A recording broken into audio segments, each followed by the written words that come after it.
Welcome to another mead review. This is on the second channel, so if you're watching this, this is on Man-Made Mead Extras currently. I have here a mead from Martin Brothers Winery, and it's something that they sent to me, and I want to say, thank you to them. I really appreciate that. I'm really interested in this one. The last one I tried from them was called a Lucerne Blossom Mead. It's basically a traditional mead with Lucerne Blossom honey. It's really good. Super fantastic, like mead goals in my opinion. This is their dry Wildflower mead made from 100% wildflower honey, 14% ABV, and just a little bit of, they don't have a lot of information about this specific mead. Rather, they just have information about mead in general and kind of what it is. So I'm curious to try this one, and I hope that you guys are interested as well. I have one of their glasses, looks really nice. Let's see. Yeah, that thing looks nice. This is a very, very clear mead. You can see here, this thing looks fantastic. Obviously, it's not sparkling, it was corked, so there's no dealing with that at all in this case. It is going to be dry, because hence in the name, dry wildflower mead. They are from Herman, Missouri, so if you're anywhere around there, go check them out. I'll put their description or their website below if you want to check them out. I know they ship, I'm pretty sure they ship meads, so you can try their mead right now if you would like to.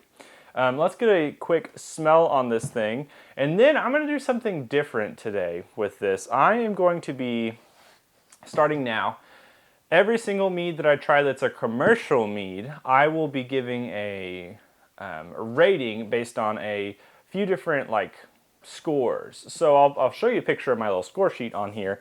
And this is just really for me to work on my palate, but also for you guys to see in the grand scheme of things where these various meads line up on my list. Is what's been my favorite, what's not my favorite, that stuff. I'll compile the list.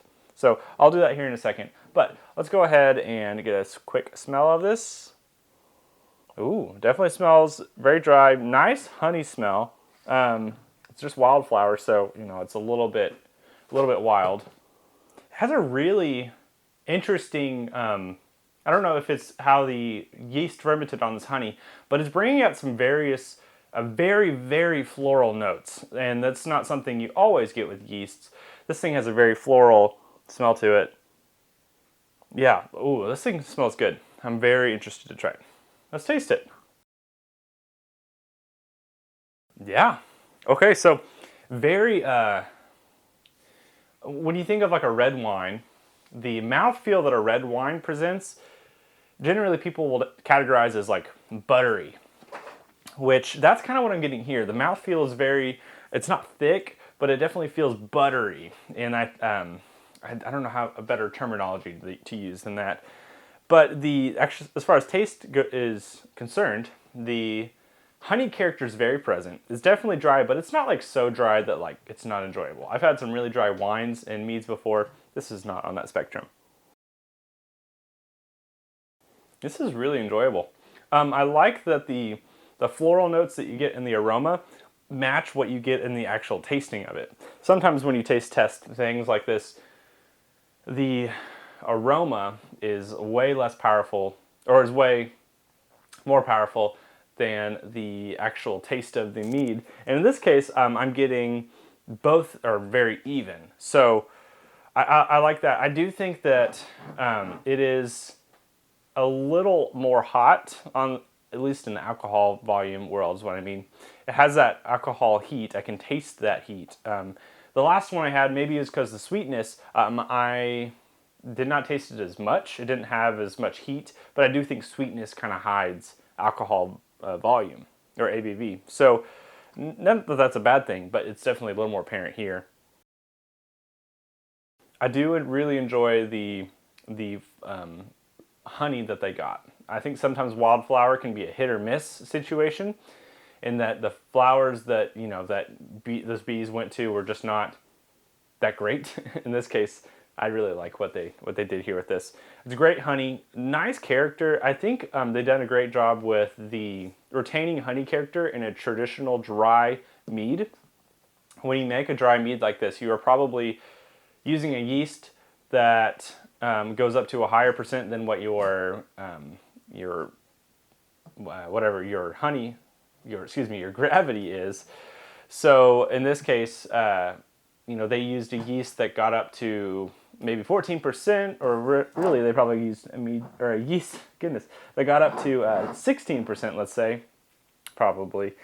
Let that ferment completely out to get it up to 14%. And then of course they didn't back sweeten, which is, that would defeat the purpose of a dry mead. So this is really, really good. What I'm gonna do now is I'm gonna take my little Mead Score sheet and I'm gonna go ahead and give it a score, and I'll talk about that here in a second. So let me give my score.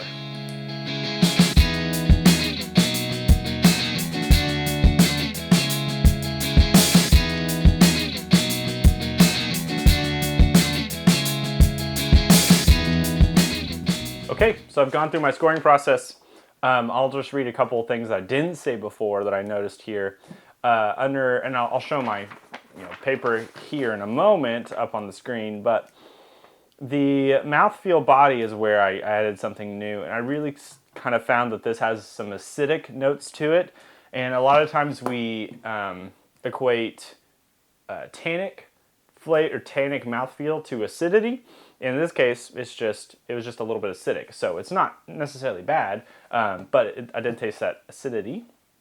It does have a great honey character throughout it, those various things. Here's what I gave it. I'm showing the picture on screen right here. The color and appearance, I gave it a 9 out of 10. Nose bouquet, I gave it a 13 out of 15. Flavor, I gave it a 13 out of 15 as well. Finish, 7 out of 10. Honey character presence, 9 out of 10. Does a great job with that. And Mouthfeel Body, 7 out of 10. In total, we have 55 points out of 70 for this mead. It's still really good. I'd highly recommend trying it out. And I say still, it is really good. I aspire to make these meads. That's my goal, is to make these commercial things that people will all enjoy, not just stuff I'll enjoy. So I've enjoyed this a lot, and I want to say thank you to Martin Brothers Winery for sending me these bottles. If you would like, if you're a commercial meadery and want me to try your bottles, I will do the same thing. I will, of course, take and give you give it a score and do this stuff, but I just appreciate that. I appreciate you guys taking your time and watching this video. Go check out their website. If you are on this right now, you're probably watching the Man-Made Mead Extras, which is the only place I post the mead reviews, the mead podcast that I do, and any various other things. Go check out the main channel if you don't already subscribe to that, because that's where I post all of the big tests I do, all of the just various things in general that I like to make. So I've enjoyed getting to do this one, and I hope, or make this channel, and I'll continue to post more things on here as I can. But go check out the main channel, subscribe to this channel if you haven't yet, and I will see you guys in another video. So have a great day. Cheers.